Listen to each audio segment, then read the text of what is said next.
Hoje nós vamos falar sobre a pessoa bem-aventurada. Quem é essa pessoa?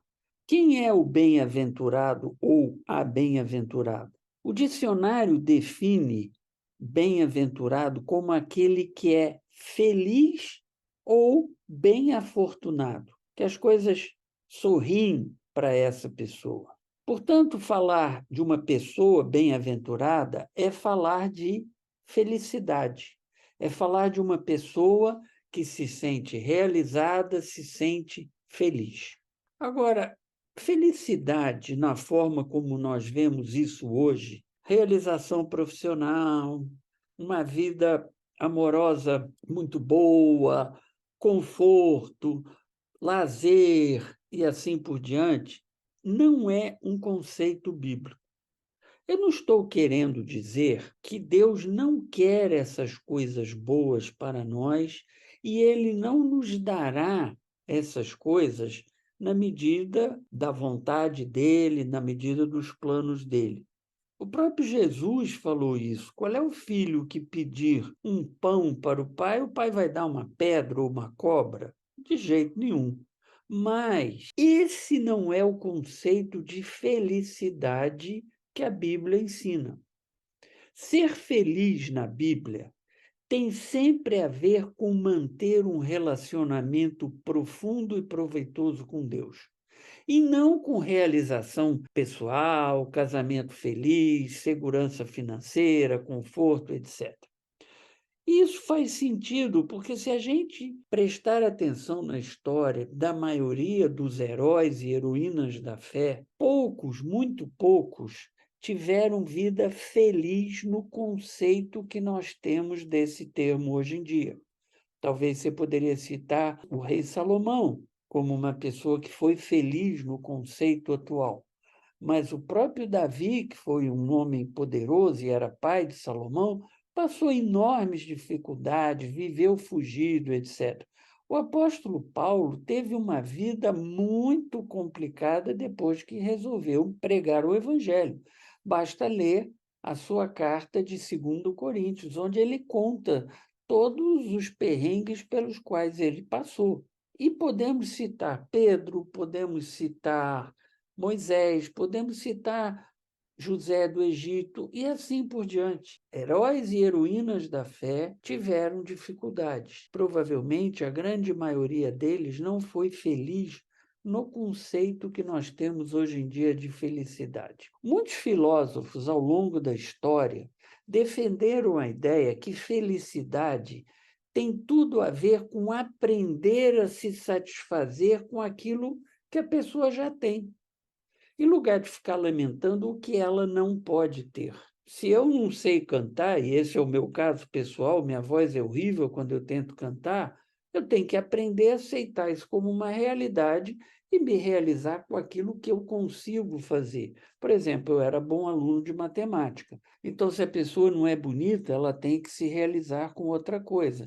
Se ela não é brilhante, ela tem que se realizar não em cima dos seus resultados pessoais, mas talvez ela vai se realizar como pai, como mãe, como esposo, como esposa, como uma pessoa que aconselha os outros, como uma pessoa que ajuda os necessitados e assim por diante. O que os filósofos têm ensinado ao longo da história é que a felicidade passa, em boa parte, por aprender a buscar metas de vida realistas, aprender a buscar coisas na vida que sejam possíveis. Esse parece ser um bom conselho, mas eu tenho uma certa reserva quanto a essa ideia.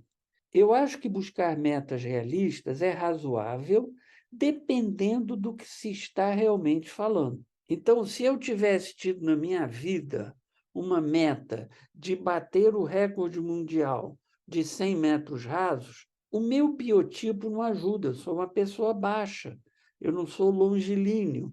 Então, eu teria muita dificuldade de bater o recorde mundial de 100 metros rasos, mesmo que eu me esforçasse desesperadamente. Então, eu acho que numa situação como essa se aplica.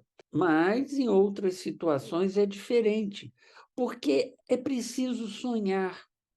Se eu só desejar aquilo que eu tenho certeza que eu posso obter, eu não vou sonhar.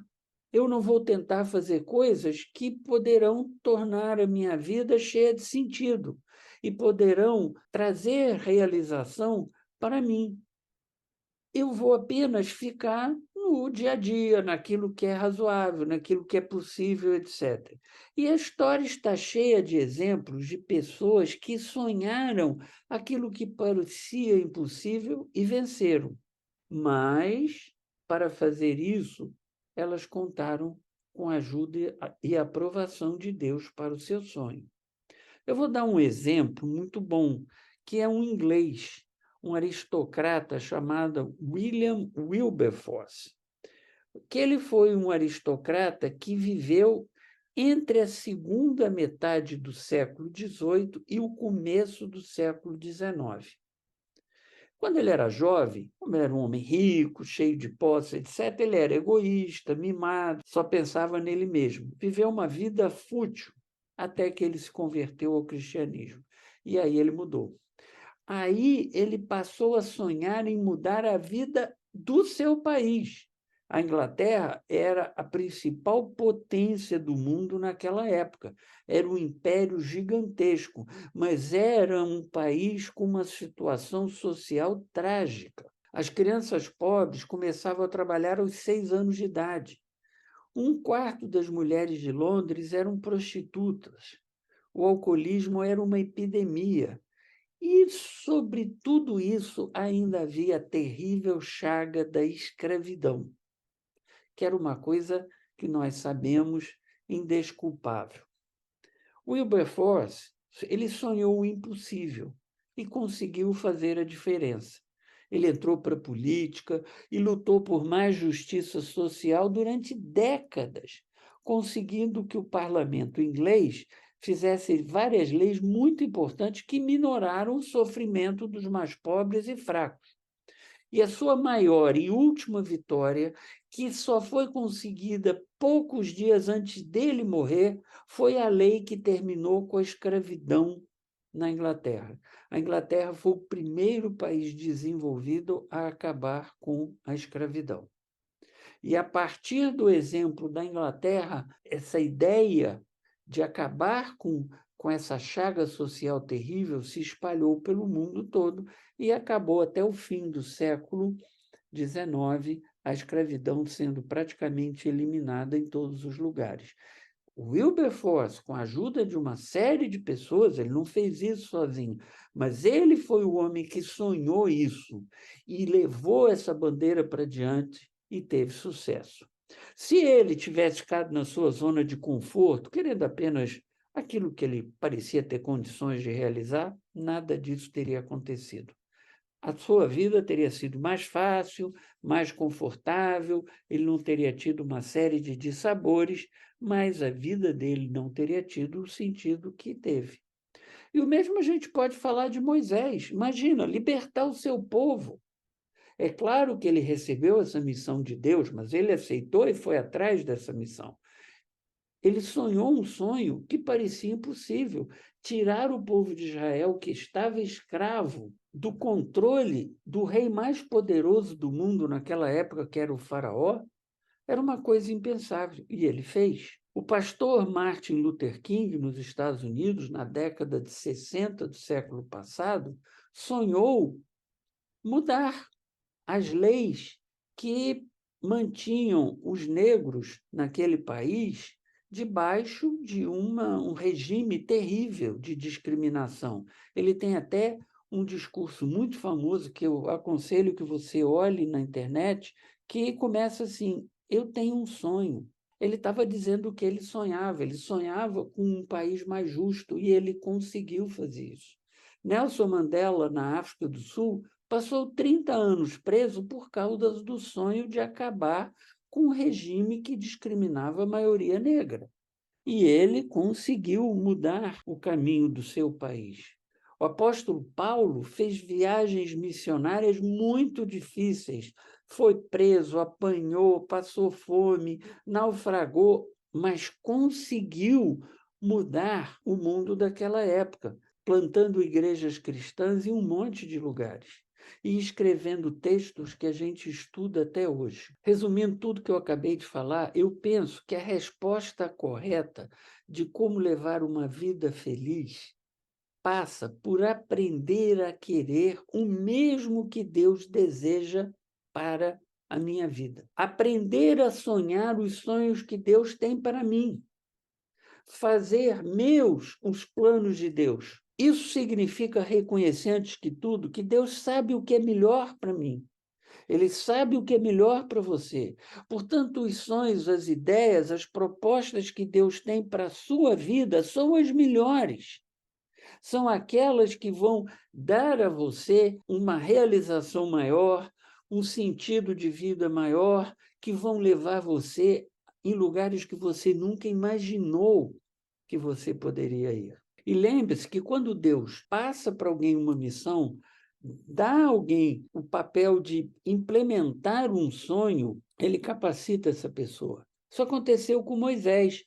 Quando Deus chama Moisés e diz, vai lá libertar meu povo, Moisés disse, eu não sei, eu não vou conseguir, eu sou até gago, eu não sei falar direito. Deus capacitou Moisés e ele se tornou talvez o maior líder da história de Israel. Foi ele também que capacitou o apóstolo Paulo, foi ele que capacitou Wilberforce, foi ele que capacitou Martin Luther King e outras tantas pessoas que sonharam os sonhos de Deus e fizeram a vontade dele. Se você quer ser feliz, a fórmula é simples. Aprenda a querer para a sua vida aquilo que é a vontade de Deus. Aprenda a sonhar os sonhos que Deus já tem para você. Essa fórmula é simples, mas a execução é muito mais difícil do que parece, pois a gente tem que entregar para Deus o controle das nossas vidas e a gente tem dificuldade de fazer isso. A gente quer ter o controle, a gente acha que sabe melhor do que Deus, o que é bom para nós. Às vezes até a gente quer ensinar Deus a ser Deus, a gente quer dizer para Deus aquilo que é melhor, que é um absurdo. Mas essa é a realidade do ser humano. Se você aprender a sonhar os sonhos que Deus tem para você, você terá uma vida extremamente proveitosa e extremamente feliz. Por hoje é só. Nos siga nas nossas redes sociais, se você gostou deste vídeo, nos indique para amigos e parentes, porque tudo o que queremos é divulgar as mensagens do Evangelho de Jesus. E que Deus abençoe a sua vida, que Ele ilumine os seus caminhos e que Ele te dê a paz. Tchau, tchau.